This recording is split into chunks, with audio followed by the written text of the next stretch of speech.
a Marina Kasky. Apesar do sucesso da terapia antirretroviral combinada em suprimir a replicação viral e prevenir a progressão da doença, a incidência do HIV permanece alta e as modalidades de tratamento atuais não erradicam ou erradicaram a infecção. Então, uma nova geração de anticorpos altamente potentes e amplamente neutralizantes pode representar uma nova estratégia para combater a infecção por HIV, fornecendo o controle da infecção a longo prazo, prevenindo novas infecções e até orientando o desenvolvimento das vacinas. Nesse sentido, o trabalho da doutora Marina Kasky se concentra no desenvolvimento e avaliação clínica de novas estratégias imunoterapêuticas contra doenças infecciosas, com ênfase no HIV. A doutora Marina liderou uma série de estudos clínicos de fase inicial para avaliar a segurança e eficácia de anticorpos anti-HIV amplamente neutralizantes. Esses anticorpos foram isolados e caracterizados das células de pacientes por métodos sofisticados de clonagem desenvolvidos no laboratório do Dr. Michel Nussenslag, na Rockefeller University, em Nova York, estado de Nova York. Os anticorpos amplamente neutralizantes são agora considerados uma estratégia mais promissora para alcançar a remissão do HIV, bem como potenciais alternativas aos antirretrovirais para terapia e prevenção.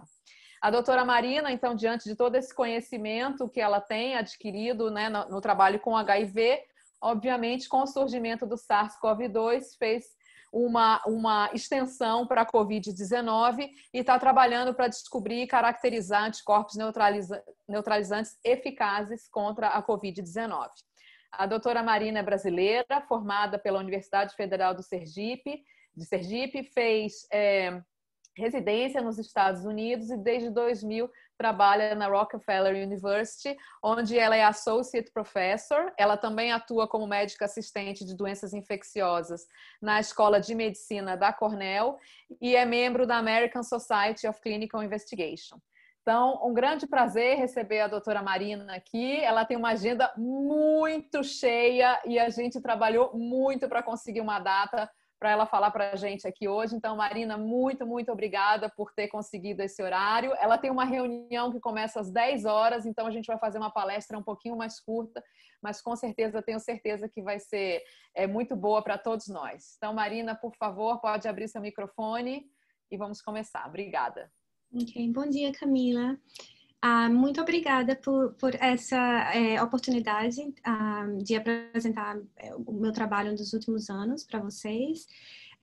Na verdade, quando eu era um fellow na Cornell, eu passei 1 ano e meio, mais ou menos, aí em Salvador. Eu trabalhei com Edgar Carvalho na UFBA, mas também trabalhei ou interagir com o Albert Cole quando ele estava aí na Fiocruz. Então, é um prazer poder estar conversando com vocês hoje. Ok, então, a maneira que eu estruturei essa palestra hoje, eu vou mostrar para vocês um pouco do nosso trabalho com HIV e como a gente agora adaptou esses métodos no laboratório para tentar estudar os anticorpos contra o coronavírus. Então, a ideia de se usar anticorpos contra doenças infecciosas não é uma ideia nova. Marina, desculpa só te interromper, pedir para você colocar no seu presentation mode aí, porque a gente está vendo vocês estão vendo os meus notes? Isso. Ok, peraí.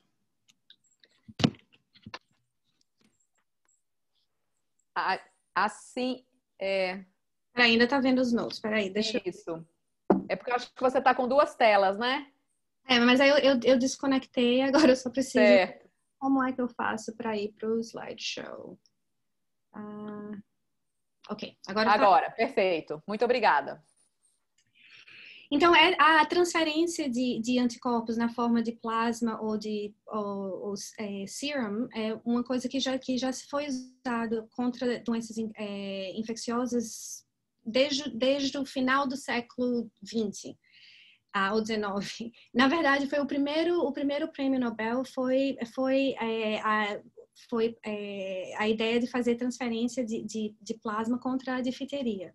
E esse gráfico mostra como a introdução desse soro convalescente contra a difteria diminuiu a incidência de novas infecções por vários anos até uma vacina ser desenvolvida. E depois da introdução da vacina, a difteria se tornou uma doença extremamente rara. E esse é o primeiro exemplo, mas várias outras doenças infecciosas também foram prevenidas pela essa transferência de anticorpos na forma de plasma antes de vacinas eficazes se tornarem disponíveis. Mais recentemente, a transferência de plasma foi usado contra epidemias ou pandemias e, mais recentemente, nos últimos anos, contra o SARS, MERS, H1N1 e agora contra o COVID-19. Então, por que existe esse interesse de se usar anticorpos para tratar infecções? São anticorpos diferentes de antirretrovirais ou até antibióticos, eles interagem com um agente infeccioso de formas diferentes. Os anticorpos, eles podem neutralizar ou bloquear vírus que estão circulando no sangue de infectar novas células. Mas além de terem esse efeito nos vírus que estão circulando, os anticorpos, eles interagem de maneira complexa com os vários braços do sistema imunológico. Então, que essa figura que está ilustrando é como os anticorpos podem reconhecer antígenos que estão sendo expressados na superfície de células infectadas, e é como se eles marcassem essas células infectadas para outras células do sistema imunológico eliminarem as células infectadas. Quando eles formam imunocomplexos com o vírus, eles aumentam a capacidade das células dendríticas de apresentarem antígeno para as células T, e a partir disso eles podem aumentar ou melhorar a qualidade dessa resposta imune adaptativa. Então, por causa desses vários características de anticorpos que eles são agentes interessantes de serem estudados contra doenças infecciosas.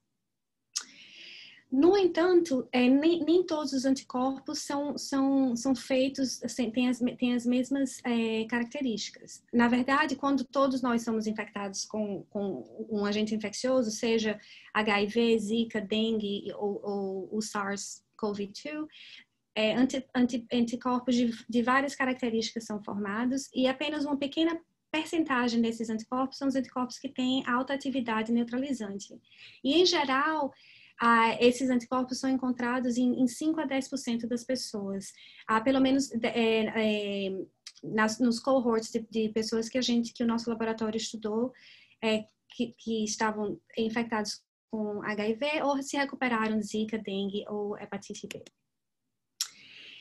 Então, o plasma tem essa combinação de vários anticorpos que reconhecem vários vírus ou bactérias diferentes e tem atividades funcionais diferentes.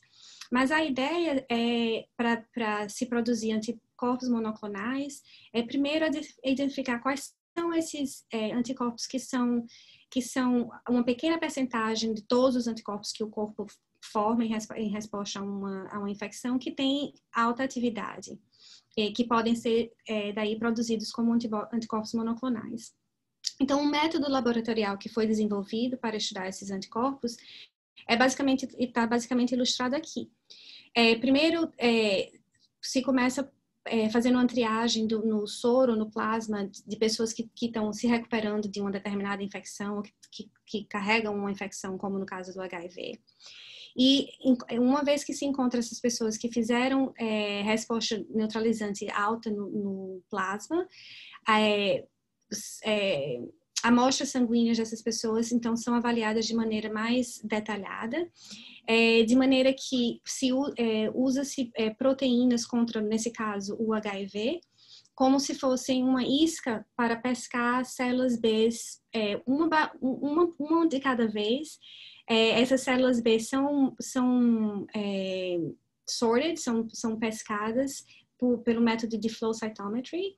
E uma vez que essas células B são isoladas, pode-se sequenciar os genes de anticorpos que cada uma dessas células B carrega. Uma vez que tem essas sequências de vários anticorpos, a pessoa constrói uma biblioteca, um library de anticorpos, e esses anticorpos podem aí serem produzidos como anticorpos monoclonais e testados de maneira diferente para caracterizar a função e a maneira de como esses anticorpos, cada um desses anticorpos individuais estão reconhecendo aquele agente infeccioso. Métodos como esse foram adaptados por vários laboratórios para reconhecer anticorpos contra HIV. Então, o que essa figura do lado esquerdo está mostrando é o envelope do HIV, e as áreas coloridas são áreas do envelope que são suscetíveis à neutralização por categorias de anticorpos diferentes. Então, vários anticorpos que encontram o vírus por esses lugares específicos agora estão em clinical trials. O nosso grupo trabalha com 2 desses anticorpos. Um se chama o 1074 e o outro 3BNC. Essa figura, essa estrutura que mostra aqui no lado direito da tela, o que está mostrando é, de novo, a estrutura do envelope do HIV e como cada um desses anticorpos encontra ou attach ao vírus de maneira em lugares diferentes. Então, mostra que esses 2 anticorpos, eles têm atividades aditivas, porque eles conseguem reconhecer o vírus de ângulos diferentes, e isso protege contra a seleção de cepas virais que sejam resistentes a um ou outro anticorpo. Então, com esses 2 anticorpos monoclonais, a gente pode conduzir uma série de ensaios clínicos para tentar caracterizar a atividade in vivo desses 2 anticorpos. E o que a gente mostrou é que quando a gente deu um dos 2 anticorpos, ou os anticorpos em combinação, para pessoas com HIV que não estavam recebendo o antirretroviral, cada um desses anticorpos foi suficientemente ativo de trazer a carga viral para um número bem menor, pelo menos por um período de tempo.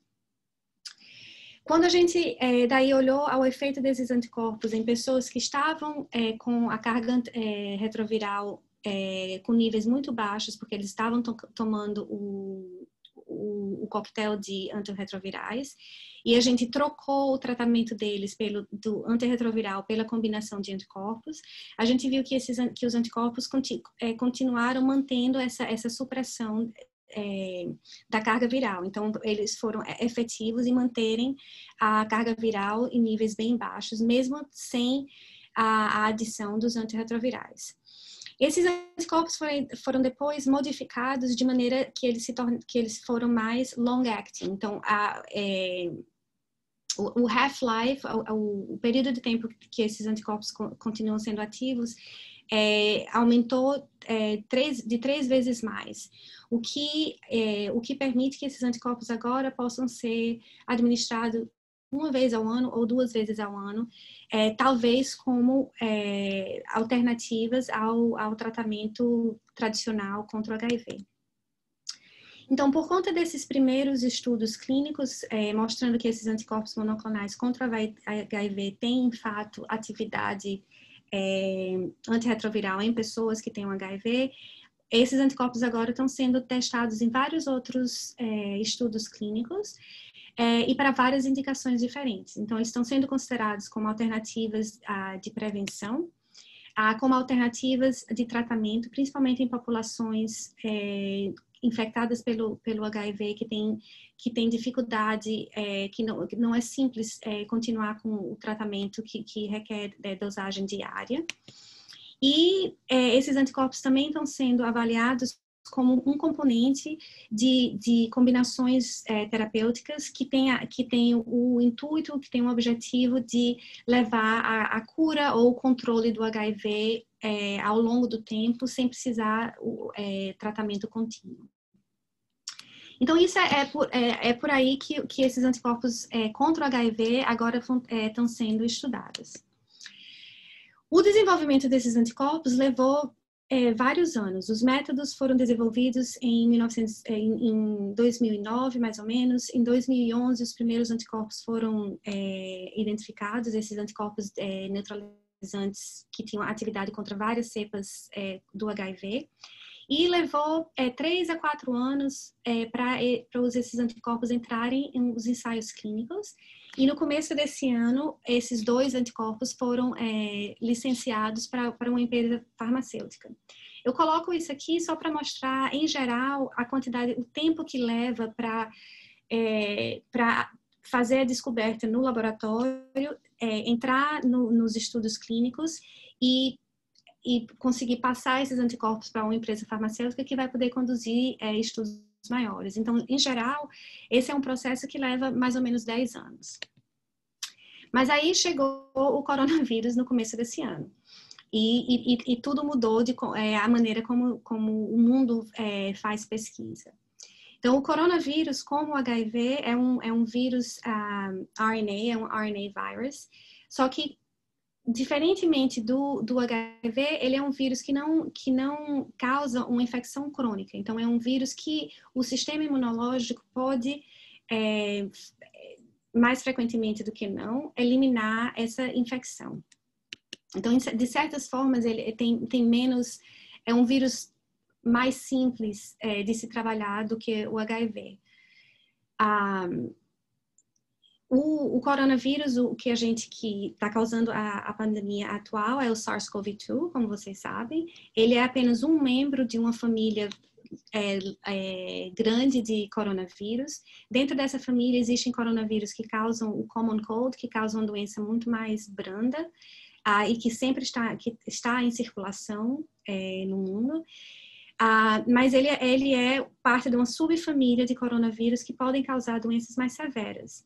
E ele é mais próximo do SARS-CoV-2 e do MERS, que causaram epidemias de menor tamanho, obviamente, alguns anos atrás. Eu download a contagem de casos no mundo do website da Johns Hopkins há 2 dias atrás. E desde janeiro já são mais de 38 milhões de casos confirmados de infecção com SARS-CoV-2 e mais de 1 milhão de mortes e mudou a nossa forma de viver nos últimos 8 meses. E sem ideia de quando o mundo vai voltar a ser o que era. Então, isso levou essa busca, né, de todos os pesquisadores de fields completamente diferentes, todos agora se voltaram para tentar entender e tentar desenvolver terapias ou medidas preventivas contra o SARS-CoV-2. Como vocês sabem, esse vírus ele causa uma doença que pode ser dividida em 3 fases. Na primeira fase, é a fase da doença onde os sistemas são mais brandos e é a fase onde o vírus é driven pelo vírus. À medida que o vírus causa uma resposta inflamatória, uma resposta imune, a pessoa pode entrar na fase pulmonar, que é quando a pessoa desenvolve pneumonia e pode requerer suplementação de oxigênio. E algumas dessas pessoas continuam o processo de uma resposta inflamatória muito acelerada. E nessa terceira fase, não é mais o vírus que tá driving a doença. E várias modalidades terapêuticas, como vocês sabem, têm sido testadas contra o COVID-19. E aqui nos Estados Unidos, três modalidades terapêuticas são o que estão sendo agora usados como terapia para o COVID-2. O primeiro tratamento, né, que os ensaios clínicos mostraram que existia uma vantagem é o Remdesivir. Esse é um antiviral que é desenvolvido pela Gilead. Ele recebeu um approval de emergência do FDA em maio. E esse approval foi baseado nos resultados desse artigo do New England Journal, mostrando que o remdesivir, ele diminuiu o tempo de recuperação da doença em pacientes hospitalizados. Subsequentemente, um estudo feito na Inglaterra mostrou que steroids, que corticoides, altas doses de corticoides, diminuíram a mortalidade de 28 dias em pessoas hospitalizadas. Então, hoje, os corticoides também fazem parte do standard of care de uma pessoa que é hospitalizada com COVID-19. E mais recentemente, o FDA também deu autorização de emergência para o uso da transferência de anticorpos na forma de convalescente plasma, nesse caso de pessoas que se recuperaram do COVID-19.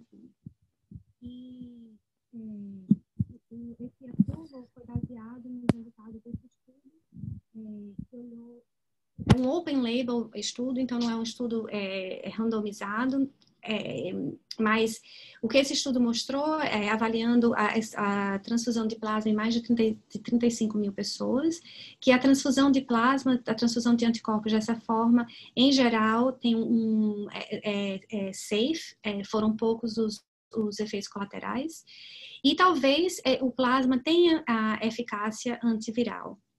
E o que foi demonstrado é que o plasma foi mais efetivo em diminuir a mortalidade se ele fosse administrado dentro de 3 dias do diagnóstico. E talvez o fato mais importante, né, para justificar esse FDA approval foi o fato de que a mortalidade de 7 dias teve uma redução relativa da mortalidade quando o plasma que tinha altos níveis de anticorpos contra o COVID-19 em comparação com plasma com baixos níveis de COVID-19, porque isso mostra que existe uma certa atividade viral. Então, agora, quando a pessoa é admitida no hospital aqui nos Estados Unidos, a pessoa é, em geral, tratada com remdesivir. Se precisar de suplementação de oxigênio, recebe corticoides e é oferecido o tratamento com plasma. Então, enquanto isso tá acontecendo, aqui no nosso laboratório, nós utilizamos os métodos que estavam já em andamento, que já tinham sido bem-sucedidos com HIV, para tentar encontrar anticorpos especiais, altamente neutralizantes contra o SARS-CoV-2. E usando exatamente o mesmo método, onde a gente fez uma triagem de pessoas que tinham se recuperado da infecção, e selecionou essas células B que são específicas contra o spike protein do SARS-CoV-2 para produzir um library de anticorpos que puderam ser avaliados de maneira mais detalhada. Então, aqui na Rockefeller é um instituto de pesquisa pequeno, onde a gente tem um pequeno hospital onde a gente só faz estudos clínicos. A gente tem um centro de vacina, que é o office onde eu trabalho, fazendo esses ensaios clínicos, e a gente é intimamente conectado com o laboratório. Então, essa é uma maneira boa de se trabalhar, onde a gente pode levar coisas da clínica para o bench, para o laboratório e de volta para a clínica. Então, no mês de abril, que foi quando teve o big surge de infecções aqui em Nova York, nós recrutamos mais ou menos 150 pessoas que tinham se recuperado do SARS-CoV-2. E aqui essa tabela só mostra as características demográficas dessas pessoas. A maioria das pessoas tiveram casos mais brandos que não precisou de hospitalização, mas mais ou menos 10 a 15 dessas pessoas precisaram de hospitalização, e a gente coletou a amostra de sangue depois que eles tinham se recuperado da infecção. E o que a gente observou clinicamente, uma vez que a resposta de anticorpo dessas pessoas foi estudada, é que apesar de anticorpos serem detectados na maioria das pessoas que foram estudadas nessa coorte de 150 pessoas, a atividade neutralizante significativa em geral, só foi só foi medida, só foi detectável em 2/3 das pessoas. Em 1/3 das pessoas, mesmo elas tendem anticorpos em níveis baixos, esses anticorpos não eram neutralizantes. A atividade neutralizante estava correlacionada com a duração dos sintomas, com a severidade dos sintomas, com a idade, pessoas mais velhas que geralmente tiveram uma apresentação mais severa, e homens também mostraram uma atividade neutralizante em geral mais alta do que em mulheres. E tudo isso faz sentido pelo que a gente hoje sabe sobre a apresentação clínica dessa infecção. Agora a gente está no processo de trazer esse grupo de pessoas novamente. A gente acabou de completar a avaliação deles 6 meses depois da resolução da infecção, e a gente pretende continuar seguindo eles pelos próximos 2 anos, com a ideia de avaliar se a resposta humoral e a resposta celular vai continuar a evoluir over time ou não. Mas o que a gente aprendeu? Então, a gente olhou essa cohort de 150 pessoas, viu o subset de pessoas que tinham atividade neutralizante, e dentro desse subgrupo a gente escolheu algumas pessoas para estudar os anticorpos específicos que eles estavam produzindo, pelo aquele método que eu falei de selecionar células B. Então, cada um desses pie charts está mostrando cada um desses 6 pie charts representa um participante, e as fatias da pizza um clone de anticorpos. E as cores representam anticorpos que fazem parte do mesmo clone, ou que as sequências dos anticorpos têm várias coisas em comum. Então, o que foi interessante é que não é surpreendente de que as pessoas produzem vários tipos de anticorpos diferentes, mas o que é bastante interessante é que, comumente, a mesma família de anticorpos que usa os mesmos genes, elas estão presentes em participantes diferentes. Então, isso demonstra que a resposta imune contra o COVID-2 segue esses common pathways até gerar esses anticorpos neutralizantes. E esse estudo que foi feito por Barton Haynes, eles coletaram os dados de vários grupos, incluindo o nosso grupo, que é highlighted aqui em azul, e olhou os anticorpos, acho que mais de 250 anticorpos neutralizantes que foram identificados contra o SARS-CoV-2. E uma parte que é bastante, que mostra e que é interessante, é que a maioria desses anticorpos usam esses 3 ou 4 genes, heavy chain variable region genes. Então, o sistema imune reconhece e desenvolve anticorpos de maneira semelhante em pessoas diferentes. Então, existe essa convergência de resposta imune. E olhando esses anticorpos de maneira mais específica, eles têm características que são comuns. Primeiro, eles não são muito mutados, então, o que significa que eles conseguem ter uma atividade de neutralização potente, sem precisar voltar para o Germinal Center e ser maturado várias vezes. E mostra que esses anticorpos que são esses anticorpos que são mais recentes, eles conseguem eles conseguem encontrar o vírus, e eles bind de uma maneira específica que bloqueia o vírus de entrar uma célula e infectar.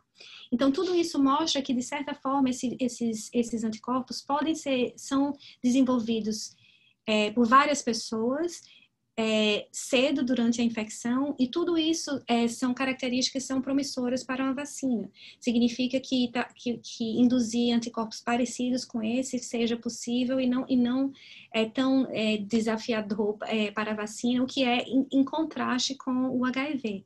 Os anticorpos neutralizantes contra o HIV são anticorpos que foram maturados, em geral, por alguns anos, até eles conseguirem neutralizar várias cepas do vírus diferentes. Para COVID-2, esse processo parece ser mais simples. E em termos dos anticorpos a análise de anticorpos que a gente fez, então, como eu falei, os indivíduos que foram examinados em mais detalhe, a gente achou que eles existiam uma percentagem pequena de células B que eram capazes de produzir anticorpos altamente neutralizantes. Esses anticorpos, a gente achou anticorpos que eram bastante parecidos entre indivíduos diferentes. E esses anticorpos, a gente mostrou que esses anticorpos reconhecem o spike protein do vírus de maneira diferente, em 4 áreas diferentes do spike protein. E talvez mais importante, a gente conseguiu identificar alguns desses anticorpos, que é o que está ilustrado aqui nesse gráfico, que tem alta atividade neutralizante. Esse gráfico mostra a concentração de anticorpos que era necessária para bloquear a infecção in vitro contra um pseudovírus, que é um vírus que não é o SARS-CoV-2, mas que que contém a proteína, o spike protein do SARS-CoV-2, e contra o próprio SARS-CoV-2, em concentrações muito, muito baixas, tão baixas quanto 2 a 3 nanograms por ml. E 2 desses anticorpos agora foram selecionados para avaliação clínica. Antes de a gente poder trazer qualquer artigo de laboratório para ensaios clínicos, a gente tem que passar por um processo bem detalhado de avaliação. Então, a gente tem que caracterizar a atividade neutralizante, a atividade antiviral desses anticorpos, tanto in vitro como em vivo experiments. Uma vez que a gente tem que a gente caracterizou em detalhe a atividade desses anticorpos no laboratório, a gente tem que passar por esse processo bem regulamentado para produzir o material que vai entrar nos ensaios clínicos, para testar em animal models que esses anticorpos são unlikely de causar toxicidade em seres humanos e, finalmente, submeter uma aplicação para o FDA para que a gente possa entrar no estudo clínico. E isso é o que a gente está no processo de fazer agora. Então, voltando e dar mais detalhes sobre os anticorpos. Então, como eu falei, esses estudos usando crystal structure mostram que a parte cinza e azul são parte do spike protein do receptor binding domain, que é o RBD region do SARS-CoV-2, e ilustra como anticorpos podem ser agrupados em 4 classes, dependendo de como eles reconhecem esse spike protein. Então, os 2 anticorpos que a gente selecionou para entrar na clínica, que é o C144 e o C135, eles reconhecem o spike protein em 2 áreas diferentes, exatamente como os nossos 2 anticorpos de HIV reconhecem o envelope do HIV. E o que essas estruturas, esses crystal structures aqui demonstram é que os 2 anticorpos, um em azul claro e o outro em azul mais escuro, eles podem bind o RBD protein ao mesmo tempo, e em algumas conformações desse RBD protein, eles podem reconhecer RBD proteins que estão adjacentes uma à outra. Então, toda essa caracterização é para ilustrar o fato de que eles são compatíveis um com o outro, que um anticorpo não interfere com o binding do outro e que, por isso, eles são likely de ter uma atividade antiviral aditiva. E a gente acredita que isso seja importante porque, em geral, quando você target um vírus somente de uma forma, esse vírus pode mutar e se tornar resistente. E isso é o que foi demonstrado aqui nesse experimento in vitro, onde células foram infectadas com esse vírus que express o SARS-CoV-2 protein. E aqui são curvas de neutralização, mostrando 3 desses anticorpos que são altamente neutralizantes. mostrando que contra o vírus que não tinha sido mutado, esses 3 anticorpos eram capazes de bloquear a infecção das células in vitro. No entanto, quando uma mutação numa área específica que coincide com a área que um desses anticorpos reconhece, aqui no caso o 121 e o 144, eles perdem a capacidade de neutralizar, de bloquear a infecção in vitro. E o reverso é verdade quando se usa essa outra mutação, onde o 135 é o que perde a atividade neutralizante. Então, mostra que eles são suscetíveis a mutações diferentes no vírus. Então, quando esse experimento foi repetido e com passagens de infecção nas células, na ausência de são 100 anticorpos, as células foram infectadas e passagens continuaram a produzir infecção de célula para célula. A mesma coisa foi verdade quando as células foram incubadas com somente um dos 2 anticorpos. No entanto, quando a combinação dos 2 anticorpos foi usada, ela conseguiu suprimir a infecção contra essas 2 cepas diferentes do SARS-CoV-2. Então, isso demonstra que os 2 anticorpos têm atividade aditiva e superior a usar um anticorpo separado. No nosso planejamento de entrar em ensaios clínicos, esses anticorpos foram modificados na região do FC region do anticorpo, por essas 2 mutações aqui, que são mutações que a gente já tinha usado com os nossos anticorpos de HIV. Essas mutações modificam como os anticorpos são degradados no serum.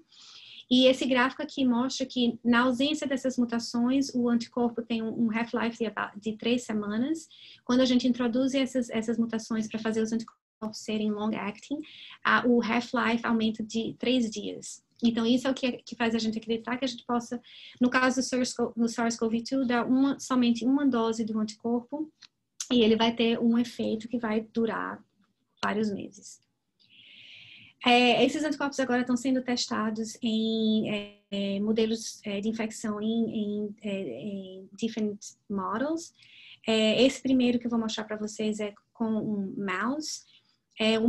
Os camundongos, eles não são suscetíveis ao SARS-CoV-2, mas existem, o SARS-CoV-2 foi adaptado para causar infecção no mouse.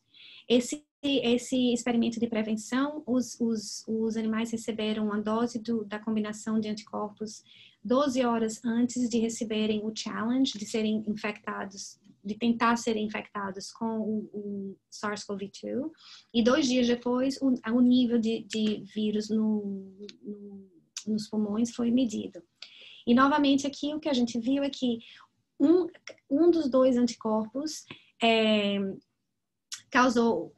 levou uma proteção parcial dos animais em comparação com os animais que não receberam nenhum anticorpo, mas a combinação dos anticorpos levou à proteção completa em 9 dos 10 animais, e no animal que foi infectado foi um nível muito mais baixo. E a gente mostrou também que doses relativamente baixas dos 2 anticorpos levou a essa proteção. E outros experimentos demonstraram que não só a parte do Fab, que é a parte específica do anticorpo, mas a parte do FC, que é a parte do anticorpo que interage com o resto do sistema imune, a parte do FC estando intacta era importante para esse efeito de proteção. E esse é o último experimento que eu vou mostrar, que foi feito em hamsters, que é outro model que tem sido usado. Nos hamsters, pode-se usar o SARS-CoV-2, que ele causa infecção em hamsters. Esse experimento teve 2 grupos. Em um grupo, os anticorpos foram dados aos animais um dia antes deles receberem a infecção, receberem o challenge com SARS-CoV-2, ou eles primeiro foram infectados e 12 horas depois eles receberam os anticorpos. Então, essa parte de cima representa o experimento de profilaxia e a parte de baixo, o experimento de tratamento. E 3 dias depois, o nível de vírus foi novamente medido em pulmões. E o que esse gráfico aqui está mostrando é que os animais que não receberam tratamento, eles tiveram um nível de infecção bastante alto nos pulmões nesse período de 3 dias, enquanto que os animais que receberam os anticorpos antes ou depois da infecção foram ou protegidos, né, com exceção desse um animal que provavelmente não recebeu a dose adequada do anticorpo, ou levou à cura quase que completa em todos os animais que receberam o anticorpo depois da infecção. Novamente, esses efeitos foram vistos em doses relativamente baixas dos anticorpos. Em contraste com o que a gente fez com o HIV, com o SARS-CoV-2, esses anticorpos estão movendo bastante rápido do nível dos experimentos de pesquisa para entrarem em ensaios clínicos, e a gente espera que eles entrem em ensaio clínico em dezembro. Como vocês sabem, já existem vários anticorpos monoclonais que estão sendo desenvolvidos por empresas que já entraram em ensaios clínicos, e alguns desses já estão em ensaios clínicos mais avançados, como os anticorpos do Regeneron e Eli Lilly. E essa tabela aqui é só comparando a potência desses anticorpos. Os anticorpos, aqui são os 2 anticorpos que a gente está desenvolvendo em colaboração com o Bristol Myers Squibb. Os nossos anticorpos têm uma atividade neutralizante in vitro que é mais alta do que os outros anticorpos, e eles são parecidos com os anticorpos que o Regeneron está utilizando. E esse foi o meu último slide. Esse é o trabalho de um grupo enorme de pessoas. Eu cuido da parte clínica, e a parte de pesquisa em laboratório é feita no laboratório do Michel Nussenzweig, em colaboração com Paul Bienes, Charlie Rice e outros, e Pamela Bjorkman e Caltech. Muito obrigada. Obrigada, Marina, por essa apresentação fantástica. Vocês veem que a Marina está muito bem rodeada, né, de talentos, incluindo uma colaboração com o Prêmio Nobel desse ano, Charlie Rice. Então, é uma alegria a gente ver uma brasileira um trabalho dessa qualidade, né?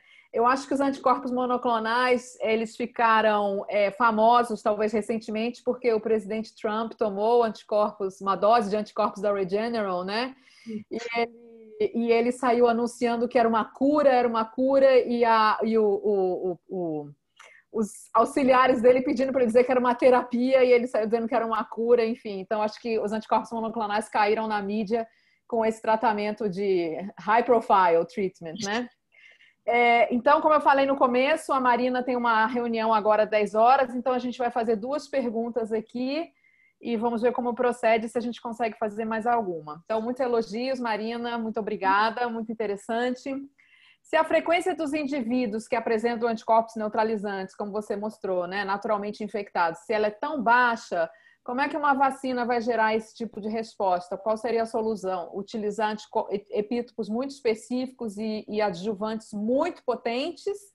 E junto com isso, o HLA desses indivíduos que produzem os anticorpos neutralizantes, tem alguma relação com isso? Olha, eu acho que o que é verdade que nem todo mundo que resolve a infecção tem atividades neutralizantes bastante altas.